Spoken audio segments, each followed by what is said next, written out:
Team میں ہوں محمد کمال بن ہاسم کے ایجوکیشنل ریسورس کے ساتھ آپ کی خدمت میں حاضر ہوں۔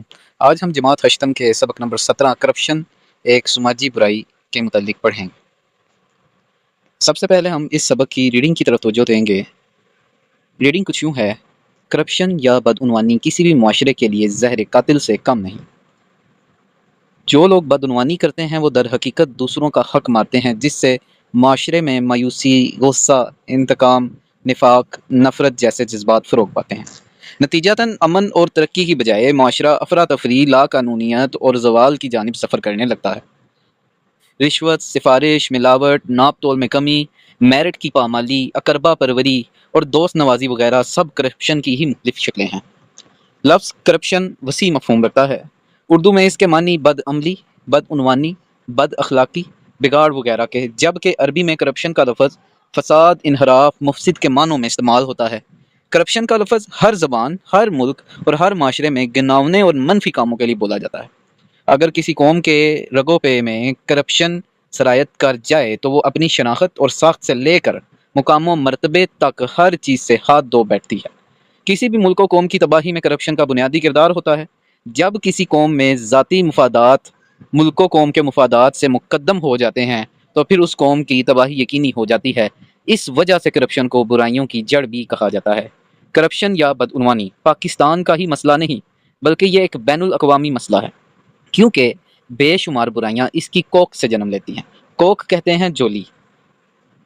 کرپشن اعلیٰ اقدار کی دشمن ہے جو معاشرے کو دیمک کی طرح چاٹ کر اندر سے کھوکھلا کر دیتی ہے۔ دنیا بھر میں حکومتوں کی کارکردگی میں شفافیت اور کرپشن کا جائزہ لینے والی عالمی تنظیم ٹرانسپیرنسی انٹرنیشنل نے اپنی متعدد سالانہ رپورٹوں میں کہا ہے کہ جنوبی ایشیا کا خطہ سب سے زیادہ بدعنوانی کا شکار ہے، اور پاکستان سمیت اس خطے کے ممالک میں انسداد بدعنوانی کی کوششوں کی راہ میں بہت سی سنگین رکاوٹیں حائل ہیں۔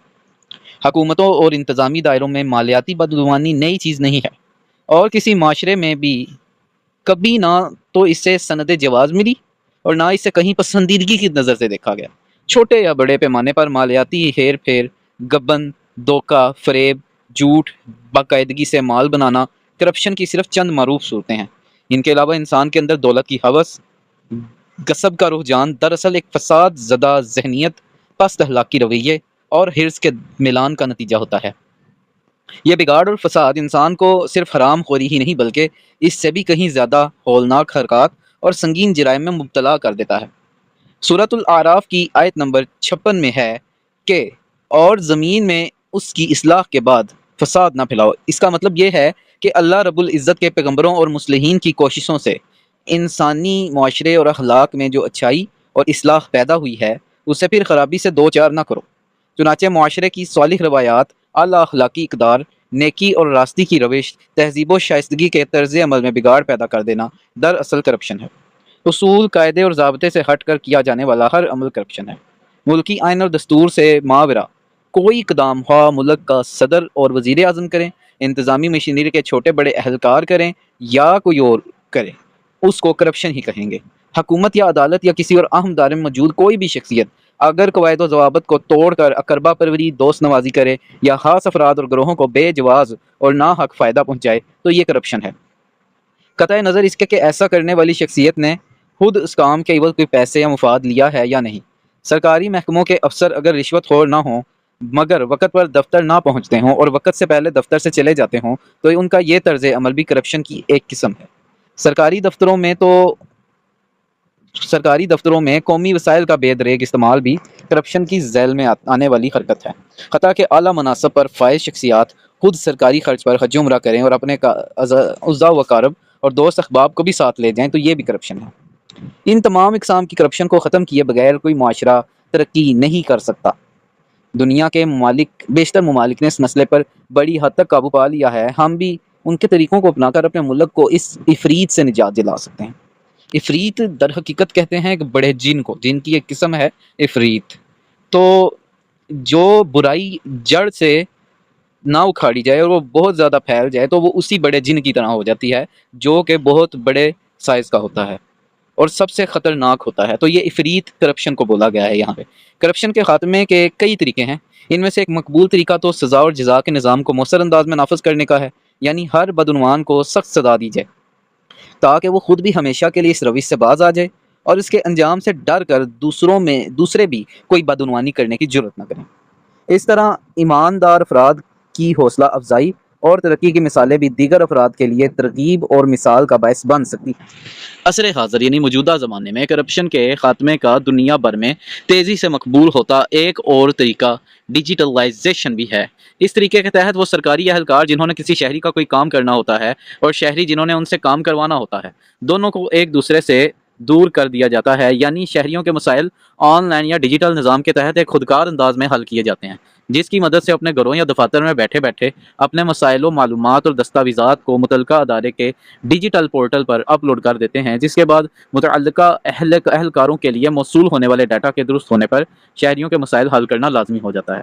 یوں جب درخواست گزار اور درخواستوں پر عمل درآمد کرنے والے ایک دوسرے کے سامنے ہی نہیں آتے اور ایک دوسرے سے واقف ہی نہیں ہوتے تو پھر ظاہر ہے کہ ان کے لیے ہیرا پھیری کرنا اور ایک دوسرے سے پیسے یا کوئی اور مفاد لینا یا دینا بھی آسان نہیں رہتا۔ کرپشن پر قابو پانے کا تیسرا طریقہ شہریوں کی زندگی میں زیادہ سے زیادہ سہولیات پیدا کرنا بھی ہے۔ اگر ریاست شہریوں کے لیے زندگی آسان بنا دے تو انہیں کرپشن کی ضرورت ہی نہیں رہے گی، یعنی جب شہریوں کو کھانے پینے کی اشیاء سستے داموں ملیں گی، تعلیم اور صحت کی سستی سہولیات میسر آئیں گی تو پھر انہیں بدعنوانی کرنے کی ضرورت ہی نہیں رہے گی۔ چنانچہ ریاست کی بھی ذمہ داری ہے کہ اپنے شہریوں کو غلط راستے پر جانے سے بچانے کے لیے ان کی بنیادی ضروریات کو پورا کرنے کے لیے اقدامات کرے۔ اگر ایسا نہیں کیا جاتا تو پھر عین ممکن ہے کہ لوگ اپنے کردار کی کمزوری یا تربیت کے حام ہونے کے سبب اپنی نفسانی خواہشات کی تکمیل کے لیے بدعنوانی کی جانب راغب ہوتے رہیں۔ کرپشن پر قابو پانے کا ایک اور طریقہ شہریوں کی تعلیم و تربیت پر بھرپور توجہ دینا بھی ہے۔ ہم اپنے شہریوں کی اعلیٰ اخلاقی اقدار سکھا کر، دینی تعلیمات سے روشناس کروا کر اور بدعنوانی کے نقصانات سے آگاہ کر کے بھی اس مہلک فعل سے باز رکھ سکتے ہیں۔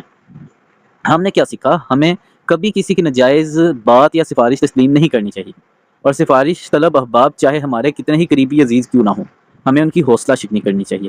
ہمیں قربہ پروری اور دوست نوازی جیسے رویوں کی حوصلہ شکنی کرنی چاہیے۔ ہمیں ہمیشہ میرٹ کی حوصلہ افزائی کرنی چاہیے۔ ہمیں سفارش کروانے کے خواہش مند افراد کا ایسا رویہ اختیار کرنا چاہیے کہ آئندہ کبھی انہیں ایسا کرنے کی ہمت نہ ہو۔ ہمیں نہ کسی کو رشوت دینی چاہیے، نہ کسی سے رشوت قبول کرنی چاہیے۔ ہمیں زندگی میں بلند مقام تک پہنچنے کے لیے صرف اپنی محنت اور قابلیت پر بھروسہ کرنا چاہیے۔ حدیث نبی صلی اللہ علیہ وسلم کے مطابق رشوت دینے والا اور رشوت لینے والا دونوں جہنمی ہیں۔ ایک اور حدیث کے مطابق جس نے ملاوٹ کی وہ ہم میں سے نہیں۔ چنانچہ ہم سب کو چاہیے کہ دین اسلام کے احکام پر عمل کریں اور ملاوٹ اور ناپ تول میں کمی اور رشوت سمیت ہر قسم کی بدعنوانی سے دور رہیں۔ یہ تھا ہمارا آج کا لیکچر، جس میں آپ نے صرف اور صرف اس چیپٹر کی ریڈنگ پڑھی ہے۔ گھر کے لیے جو آپ کو کام دیا جا رہا ہے وہ یہ ہے کہ آپ اس چیپٹر کے الفاظ معنی جو بک کے پیچھے موجود ہیں ان الفاظ معنی کو اپنی نوٹ بک پر لکھیں۔ اللہ حافظ۔